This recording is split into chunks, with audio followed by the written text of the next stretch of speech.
പുതിയൊരു വീഡിയോയിലേക്ക് എല്ലാവർക്കും സ്വാഗതം. എല്ലാ ഞായറാഴ്ചയും ഞാൻ ലോങ് വീഡിയോ പോസ്റ്റ് ചെയ്യാറുള്ളത്. പക്ഷേ ഇന്നലെ എനിക്ക് ചില കാരണത്താൽ പോസ്റ്റ് ചെയ്യാൻ പറ്റിയിട്ടില്ല. അപ്പോൾ ഇന്ന് എന്തായാലും ലോങ് വീഡിയോ പോസ്റ്റ് ചെയ്യാൻ വിചാരിച്ചു. വീട്ടിൽ ഞാൻ അൽഫാമും കുബൂസും റെഡിയാക്കിയിട്ടുണ്ടായിരുന്നു. അതിൻ്റെ റെസിപ്പി ഷൂട്ട് ചെയ്ത് വെച്ചുകൊണ്ട് നിങ്ങളായിട്ട് ഷെയർ ചെയ്യാൻ വിചാരിച്ചു. അപ്പോൾ അൽഫാം ഉണ്ടാക്കാനായിട്ട് ഞാനൊരു ഫുൾ കോഴി മേടിച്ചിട്ട് ഞാൻ തന്നെ ഇതുപോലെ കട്ട് ചെയ്തെടുത്തതാണ്. നിങ്ങൾക്ക് കടകളിൽ നിന്ന് ഇതുപോലെ കട്ട് ചെയ്ത് കിട്ടുകയാണെങ്കിൽ അതുപോലെ കട്ട് ചെയ്തിട്ട് മേടിച്ചെടുക്കുക. എന്നിട്ട് ആദ്യം തന്നെ നമുക്ക് അൽഫാമിനുള്ള മസാല റെഡിയാക്കി എടുക്കണം. അതിനായിട്ട് 1 ടേബിൾ സ്പൂണ് ചെറിയ ജീരകം, 1.25 ടേബിൾ സ്പൂണ് വലിയ ജീരകവും 1 ടേബിൾ സ്പൂണ് കുരുമുളകിൻ്റെ അല്ലിയും കൂടി ചേർത്ത് കൊടുത്തിട്ട് അതേ മിക്സി ജാറിലേക്ക് 1 പിടി മല്ലിയില, 1 പിടി പുതിന, ഒരു 10 to 12 പച്ചമുളക്. നിങ്ങൾക്ക് പച്ചമുളകിൻ്റെ എണ്ണം കൂട്ടുകയും കുറയ്ക്കുകയും ചെയ്യാം. അതേപോലെ തന്നെ വെളുത്തുള്ളി ഒരു 12 എണ്ണം, സവോള ഒരെണ്ണം കട്ട് ചെയ്തിട്ട് ചേർത്ത് കൊടുക്കുക. ഇഞ്ചി ഒരു വെളുത്തുള്ളിയുടെ ഒരു 1/4 ഭാഗം എടുക്കുക. എന്നിട്ട് ഇതെല്ലാം കൂടി ഒരു മിക്സി ജാറിലേക്ക് ഇട്ട് നല്ല ഫൈൻ പേസ്റ്റായിട്ട് അരച്ചെടുക്കണം. അപ്പോൾ ഇതുപോലെയാണ് അരച്ച് കിട്ടുക. ഈ അരച്ച് വെച്ചിരിക്കുന്ന പേസ്റ്റിലേക്ക് നമുക്ക് കുറച്ച് പൊടികളും കൂടി ചേർത്ത് കൊടുക്കേണ്ടതുണ്ട്. അപ്പോൾ അതവിടെ ഞാൻ സൈഡിലേക്ക് മാറ്റി വെച്ചു. എന്നിട്ട് നമ്മൾ ചിക്കൻ പീസസിലേക്ക് ഇതുപോലെ കട്ടിട്ട് കൊടുക്കുക. അതാകുമ്പോൾ മസാല നല്ലപോലെ അകത്തൊക്കെ പിടിച്ച് കിട്ടും. അപ്പോൾ ഇതുപോലെ കട്ടിട്ട് കൊടുത്തു കഴിഞ്ഞിട്ട് മസാലയൊക്കെ തേച്ചിട്ട് കുറച്ച് നേരം റെസ്റ്റ് ചെയ്യാനായിട്ട് വെച്ചിട്ട് വേണം ഉണ്ടാക്കിയെടുക്കാനായിട്ട്. അപ്പോൾ അതാ ഞാൻ മസാലയൊക്കെ ഒരു പ്ലേറ്റിലെടുത്തിട്ടുണ്ട്. എന്നിട്ട് അതിലേക്ക് ഒരു 1/4 ടേബിൾ സ്പൂണ് അല്ലെങ്കിൽ 1/2 ടേബിൾ സ്പൂണ് മഞ്ഞൾപ്പൊടി ചേർത്ത് കൊടുക്കുക. കശ്മീരി മുളക് പൊടിയാണ് ഞാൻ ഇവിടെ ചേർത്ത് കൊടുക്കുന്നുണ്ട്. 1.5 ടേബിൾ സ്പൂണ് കശ്മീരി മുളക് പൊടി, 1/2 ടേബിൾ സ്പൂണ് ഗരം മസാല, പിന്നെ നമ്മുടെ ചിക്കന് ആവശ്യമുള്ള ഉപ്പ് ചേർത്ത് കൊടുക്കുക. അപ്പോൾ നിങ്ങളുടെ ടേസ്റ്റിനനുസരിച്ചുള്ള ഉപ്പ് ചേർത്ത് കൊടുത്തിട്ട് ഇതെല്ലാം കൂടി മിക്സ് ചെയ്തെടുക്കണം. ഇതിലേക്ക് ഞാൻ 2 ടേബിൾ സ്പൂണോളം തൈരും കൂടി ചേർത്ത് കൊടുക്കുന്നുണ്ട്. അതേപോലെ തന്നെ ഒരു 1/4 കപ്പ് സൺഫ്ലവർ ഓയിലും കൂടി ചേർത്ത് കൊടുക്കുന്നുണ്ട്. ഇത് രണ്ടും കൂടി ചേർത്തിട്ട് വീണ്ടും നല്ലപോലെ മിക്സ് ചെയ്തെടുക്കുക. നല്ലപോലെ മിക്സ് ചെയ്തെടുത്തതിന് ശേഷം നമ്മൾ ആ ചിക്കൻ പീസസിലേക്ക് മസാലയൊക്കെ നല്ലപോലെ തേച്ച് കൊടുത്തിട്ട് മാരിനേറ്റ് ചെയ്തിട്ട് റെസ്റ്റ് ചെയ്യാനായിട്ട് വെക്കണം. അപ്പോൾ അകത്തൊക്കെ നല്ലപോലെ പിടിക്കുന്ന രീതിയിൽ വേണം നമ്മൾ മാരിനേറ്റ് വെക്കാനായിട്ട്. അപ്പോൾ അതാ ഞാൻ മസാലയൊക്കെ നല്ലപോലെ മിക്സ് ചെയ്തെടുത്തിട്ടുണ്ട്. ഇതിൽ നിങ്ങൾക്ക് എരിവിൻ്റെ അളവ് കൂട്ടുകയും കുറയ്ക്കുകയും ഒക്കെ ചെയ്യാവുന്നതാണ്. ഇനി നമുക്ക് ചിക്കൻ പീസസിലേക്ക് മസാലകൾ നല്ലപോലെ തേച്ച് കൊടുക്കാം.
ഇപ്പോൾ ഇതാ ഇവിടെ ഞാൻ എല്ലാ പീസസിലും മസാലയൊക്കെ നല്ലപോലെ തേച്ചിട്ട് ഒരു ബോക്സിലാക്കിയിട്ട് ഇതുപോലെ അടച്ച് വെക്കുക. ഇത് ഫ്രിഡ്ജിൽ വെക്കുക. ഏകദേശം അതൊരു 3 മണിക്കൂറെങ്കിലും നമ്മൾ മസാല നല്ലപോലെ പിടിക്കാനായിട്ട് വെക്കുക. ഇല്ലെങ്കിൽ ഓവർനൈറ്റ് ഇതുപോലെ റെഡിയാക്കി ഫ്രീസറിൽ വെച്ചിട്ട് പിന്നെ പിറ്റേ ദിവസം നമ്മൾ അതെടുത്ത് കുറച്ച് നേരം വെളിയിൽ വെച്ചതിന് ശേഷം ഐസൊക്കെ പോയി കഴിഞ്ഞിട്ട് ഉണ്ടാക്കിയെടുക്കാം.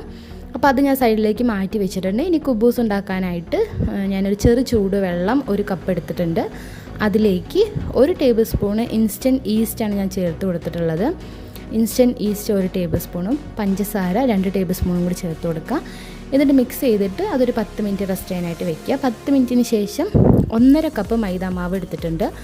1.5 കപ്പ് മൈദാമാവിലേക്ക് നമ്മൾ ഇൻസ്റ്റൻറ്റ് ഈസ്റ്റ് ഇട്ട വെള്ളം ഉണ്ടല്ലോ, അത് കുറച്ചായിട്ട് ഒഴിച്ചു കൊടുത്തിട്ട് ഒരു ഡോ പോലെ കുഴച്ചെടുക്കുക. നമ്മൾ ചപ്പാത്തിക്കൊക്കെ കുഴച്ചെടുക്കില്ല, അതുപോലെ വേണം കുഴച്ചെടുക്കാനായിട്ട്. അപ്പോൾ ആദ്യം നമുക്ക് കുഴച്ചെടുക്കാം.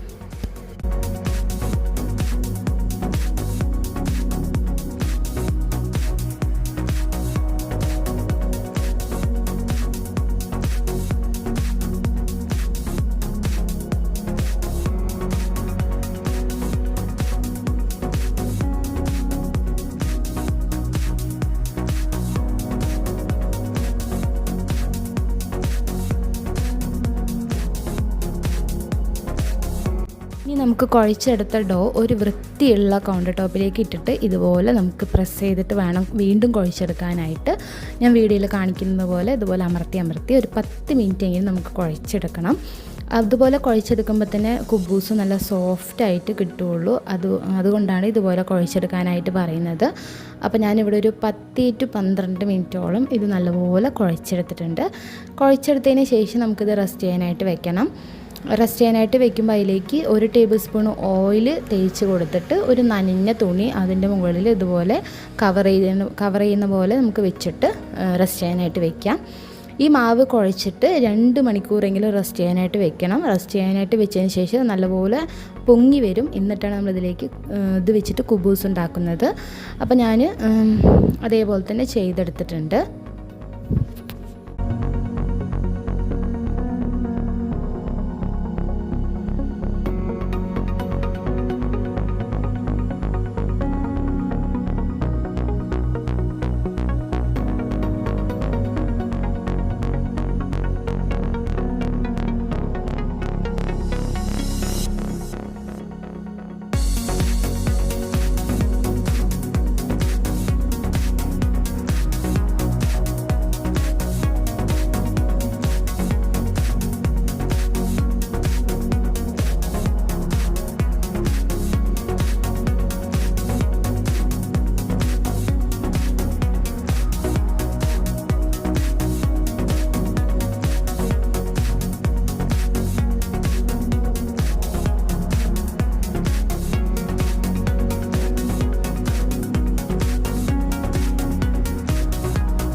മാവ് കുഴച്ചിട്ട് റെസ്റ്റ് ചെയ്യാനായിട്ട് വെച്ചിട്ടുണ്ട്. എന്നിട്ടൊരു ഈവനിങ്ങോട് കൂടിയിട്ടാണ് ഞാൻ ചിക്കൻ റെഡിയാക്കി എടുക്കുന്നത്. അപ്പോൾ ചിക്കൻ ഒരു 5 to 6 മണിക്കൂറോളം ഞാൻ റെസ്റ്റ് ചെയ്യാനായിട്ട് വെച്ചു. രാവിലെ തന്നെ കഴുകി വൃത്തിയാക്കിയിട്ട് മസാലയൊക്കെ തേച്ച് വെച്ചിട്ടുണ്ടായിരുന്നതാണ്. അപ്പോൾ വൈകുന്നേരത്തോട് കൂടിയിട്ടാണ് ഉണ്ടാക്കിയത്. അപ്പോൾ നല്ലപോലെ മസാലയൊക്കെ പിടിച്ച് കിട്ടിയിട്ടുണ്ടായിരുന്നു.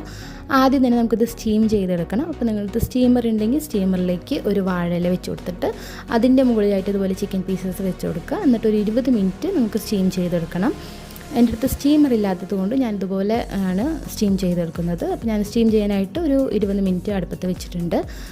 അപ്പോൾ ആ ഗ്യാപ്പിൽ നമ്മുടെ മാവ് റെഡിയായി വന്നപ്പോൾ അത് വെച്ചിട്ട് കുബൂസ് ഉണ്ടാക്കാൻ വിചാരിച്ചു. അപ്പോൾ മാവ് നല്ലപോലെ റെഡിയായി വന്നിട്ടുണ്ട്. ഇനി നമുക്ക് ചെറുതായിട്ട് പൊടി വിതറിയിട്ട് കൊടുത്തിട്ട് ഒന്ന് കുഴച്ചെടുക്കുക കൈ വെച്ചിട്ട്.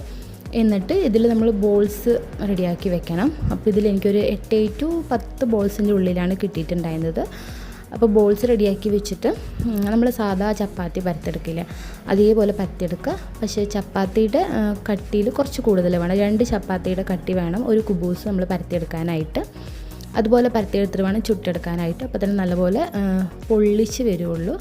കുബൂസ് അകത്ത് നല്ലപോലെ വെന്ത് പൊള്ളം പോലെ വരുള്ളൂ. അപ്പോൾ അതുപോലെ പരത്തിയെടുത്തിട്ട് നമ്മൾ സാധാ റൊട്ടി ചുട്ടെടുക്കില്ല അതുപോലെ ചുട്ടെടുക്കുക. എണ്ണയൊന്നും തേച്ച് കൊടുക്കണം ആവശ്യമില്ല. ഒരു മീഡിയം ഫ്ലെയിമിൽ വെച്ചിട്ട് മറിച്ചും തിരിച്ചിട്ടിട്ട് ചുട്ടെടുക്കുക. ആദ്യം നമുക്കിതൊന്ന് ബോൾസ് ആക്കി വയ്ക്കാം.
ഇനി നമുക്ക് പരത്തി വെച്ച കുബൂസ് ഓരോന്നായിട്ട് തവയിലിട്ടിട്ട് റെഡിയാക്കി എടുക്കാം. അപ്പോൾ ആദ്യം തന്നെ തവ നന്നായി ചൂടായി വരുമ്പോൾ അതിലേക്ക് പരത്തി വെച്ചിരിക്കുന്ന കുബൂസ് ഇട്ട് കൊടുക്കുക.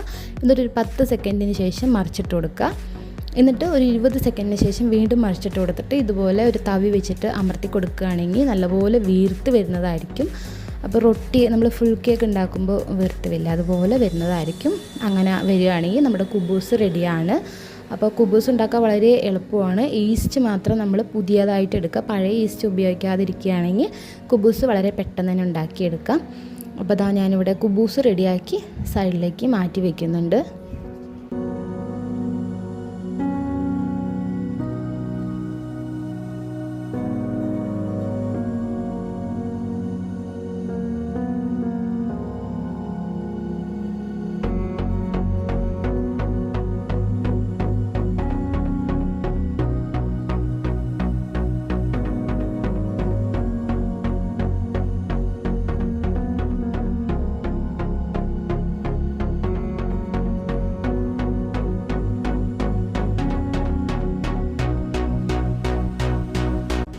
അപ്പോൾ ഇതാ ഞാനിവിടെ ഒരു 8 കുബൂസ് റെഡിയാക്കി എടുത്തിട്ടുണ്ട്. അത് സൈഡിലേക്ക് മാറ്റി വെച്ചു. എന്നിട്ട് മയോണീസ് ഉണ്ടാക്കാനായിട്ട് ഒരു 4 മുട്ടയും ബോയിൽ ചെയ്യാനായിട്ടിട്ടുണ്ട്. ബോയിൽ ചെയ്ത് എഗ്ഗിൽ മയോണീസ് ഉണ്ടാക്കുകയാണെങ്കിൽ കുട്ടികൾക്ക് ധൈര്യത്തോടെ കഴിക്കാൻ കൊടുക്കാം. മിന്നുകുട്ടിക്കും ആശുകുട്ടിക്കും മയോണീസ് ഉണ്ടെങ്കിൽ ഒരുപാട് ഇഷ്ടമാണ്. പിന്നെ ഈ അൽഫാം അങ്ങനെയുള്ള ഐറ്റംസിൻ്റെ കൂടെ മയോണീസ് കഴിക്കുമ്പോൾ അതൊരു ടേസ്റ്റ് വേറെയാണല്ലോ. അപ്പോൾ അതുണ്ടാക്കാനായിട്ട് സൈഡിലായിട്ട് എഗ്ഗ് ബോയിൽ ചെയ്യാനിട്ടു. അപ്പോഴത്തേനും നമ്മുടെ ചിക്കൻ പീസസൊക്കെ നല്ലപോലെ വെന്ത് വന്നിട്ടുണ്ട്. ഞാനിവിടെ ഒരു 25 മിനിറ്റോളം സ്റ്റീം ചെയ്തെടുത്തിട്ടുണ്ട്. അതിനുശേഷം നമുക്കിതൊന്ന് മൊരിയിച്ചെടുക്കാം. അതിനായിട്ട് ഒരു പാനിലേക്ക് 1/4 കപ്പ് സൺഫ്ലവർ ഓയിൽ ചൂടാക്കിയെടുക്കാം. ചൂടായി വന്ന ഓയിലിലേക്ക് വേണം നമ്മളിത് ചിക്കൻ പീസസ് ഓരോന്നായിട്ട് വെച്ച് കൊടുത്തിട്ട് ഒരു 5 മിനിറ്റ് ഒരു സൈഡും മറ്റേ സൈഡും ഒരു 5 മിനിറ്റ് വേവിച്ചെടുക്കുക, മൊരിയിച്ചെടുക്കുകയാണെങ്കിൽ നമ്മുടെ കടകളിൽ നിന്ന് കിട്ടുന്ന അതേ ടേസ്റ്റുള്ള അൽഫാം വീട്ടിൽ റെഡിയാക്കാവുന്നതാണ്. നല്ല ടേസ്റ്റ് ഉണ്ടായിരുന്നു ഉണ്ടാക്കി കഴിഞ്ഞിട്ട് കഴിക്കാനായിട്ട്. അപ്പോൾ കുട്ടികൾക്കൊക്കെ ഉണ്ടാക്കി കൊടുക്കുകയാണെങ്കിൽ ഈ രീതിയിൽ നിങ്ങൾ ട്രൈ ചെയ്ത് നോക്കുക. ഈ രീതിയിൽ കഴിക്കാൻ ഇഷ്ടമുള്ളവരുണ്ടെങ്കിൽ ഇതേ മസാലയിൽ നമ്മൾ ഓവണിൽ വെച്ചിട്ട് ഗ്രില്ല് ചെയ്തെടുക്കാവുന്നതാണ്. അപ്പോൾ നല്ല ടേസ്റ്റാണ്. ഈ റെസിപ്പി എന്തായാലും ട്രൈ ചെയ്ത് നോക്കുക. അപ്പോൾ ഈ വീഡിയോ ഇഷ്ടമാണെങ്കിൽ എന്തായാലും ലൈക്ക് ചെയ്യുക. അപ്പോൾ ഞാൻ അടുത്ത വീഡിയോ എന്ത് റെസിപ്പി ആയിട്ടാണ് വേണ്ടതെന്നും കൂടി കമൻറ്റ് ചെയ്യുക. അപ്പോൾ എൻ്റെ ചാനൽ ഇഷ്ടമാണെങ്കിൽ എല്ലാവരും സബ്സ്ക്രൈബ് ചെയ്യുക. സബ്സ്ക്രൈബ് ചെയ്യുമ്പോൾ ഓൾ എന്ന ഓപ്ഷൻ കൂടി സെലക്ട് ചെയ്യുകയാണെങ്കിൽ ഞാനിടുന്ന അടുത്ത വീഡിയോസിൻ്റെ നോട്ടിഫിക്കേഷനൊക്കെ കിട്ടുന്നതായിരിക്കും. ഡെയിലി ഞാൻ ഷോർട്ട് വീഡിയോസൊക്കെ പോസ്റ്റ് ചെയ്യാറുണ്ട്. അപ്പോൾ ഇതുവരെ എൻ്റെ വീഡിയോസൊക്കെ കണ്ട് സപ്പോർട്ട് ചെയ്ത എല്ലാവർക്കും ഒരുപാട് താങ്ക്സ് ഉണ്ട്. ഇനിയും അങ്ങോട്ട് എൻ്റെ വീഡിയോസൊക്കെ കാണുക. എൻ്റെ വീഡിയോസ് ഇഷ്ടമാവുകയാണെങ്കിൽ ലൈക്ക് ചെയ്യുക, കൂടെ സബ്സ്ക്രൈബും കൂടി ചെയ്യുക. അപ്പോൾ എല്ലാവർക്കും ബൈ ബൈ. ഇത് ഒരു പ്രാവശ്യമെങ്കിലും ട്രൈ ചെയ്ത് നോക്കുക.